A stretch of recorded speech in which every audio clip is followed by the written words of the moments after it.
Cool, we got some time here to talk about some things. First of all, Brad, there you are. That's a little high.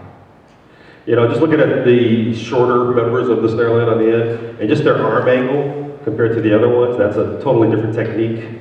You know, I know you're trying to get the drums as close to the same height as possible, but I would try to just tailor it a little bit more for the individual so they can have a better technique and the same technique, because right now it just looks a little, I mean, it looks, the drums look good, the arms don't look good, if that makes sense. I would look at that a little bit. Tenors, let me hear you guys play that accent tap exercise. Just you guys did like a whole sequence of stuff, didn't you? It's the 13, guys. There you go. Go ahead, go ahead.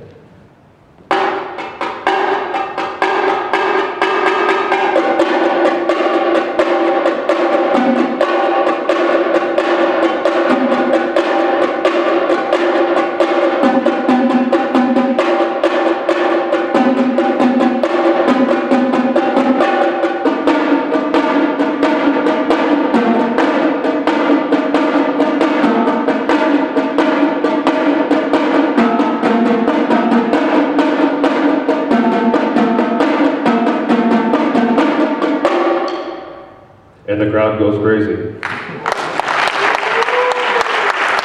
So what's the most important part of that exercise?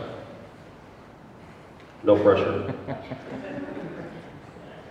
The accents or the taps? Good answer.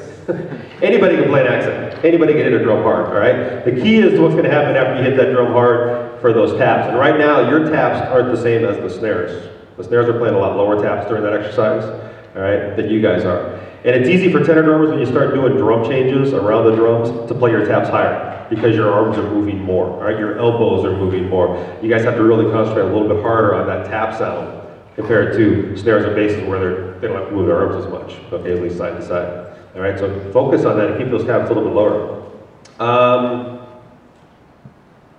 Can't even read my own writing. Can I hear the roll sequence you guys play, the triplet section of the rolls of the exercise? Just the snares, just the snares? Dude, what, no white tape? No white tape?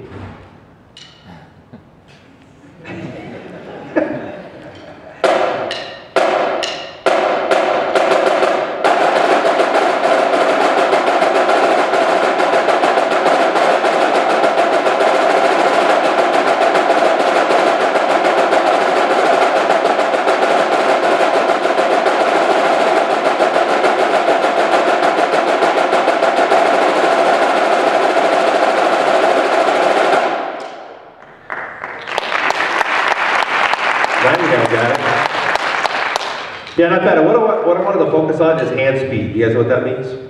As Brad talked to you guys about hand speed, all right? Especially when you get to diddles, it's easy to slow down the hand speed. If you're playing something like that. It's real easy when you get to that diddle to do this.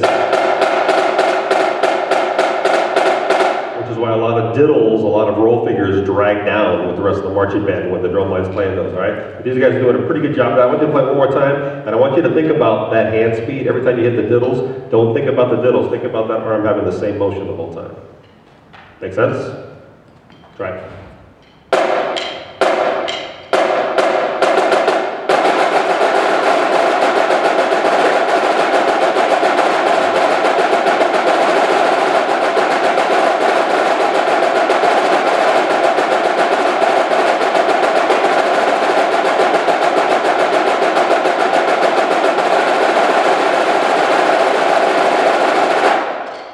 Slowing down a little bit on that last roll, okay, because the hand speed, you're playing a little bit too high compared to your friends over here.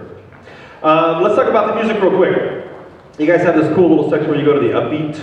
I think it's like a rib thing, a cross shot thing you guys are doing. You know what I'm talking about? Right, what's the measure right before that?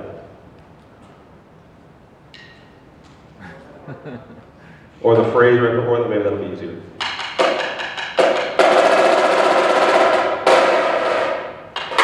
Can we take that much? Can you guys start right there, everybody? You know where that is? How about the bass drums? They look confused.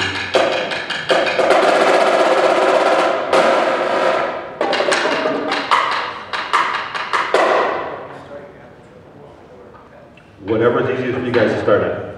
I want to get to the upbeat section, but I want you to play the section before that to get to that upbeat section. So you tell me what's going to be easier for you. That's fine. Bass drums, they'll get it. They'll get it. Go ahead. Faith in the bass line. I like that. Don't get mad at Ryan.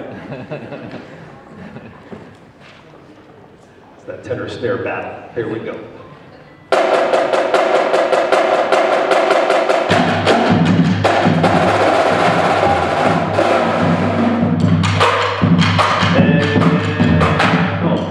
One more time. We know it right now? Now we got it, right? Cool, here we go.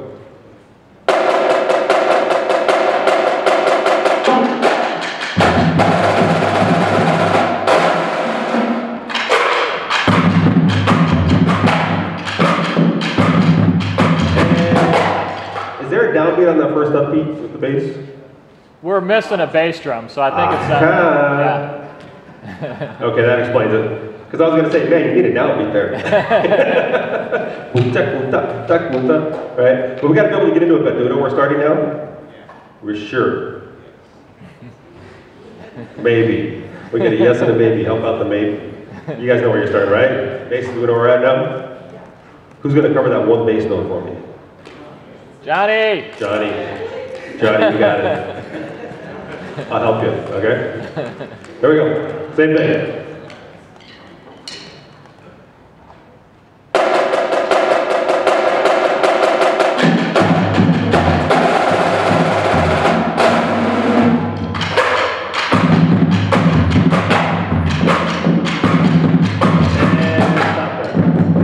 Johnny, what happened? It's all good, it's not your part. So that's another good thing to talk about, bass drummers. How come bass drummers have to be smarter than snare drummers and tenor drummers? Oh my God, did Scott just say that? Yes, he did. Why? You gotta know 5 parts? Well, kind of. Hopefully you know your own part. But the thing, I mean, if someone misses a note, who's gonna cover it for them? Nobody. If a snare drummer misses a note, that's cool. There's 4 other people that are playing the same thing. Same with the tenors, right? They got people playing usually the same part most of the time. With the bass line, though, if somebody's missing, or if somebody drops their stick, or if somebody misses a note or two, there's nobody to cover that note. That's why bass drummers have to be smarter, Johnny, than the snares and tenors. Okay, we got time for a couple more things.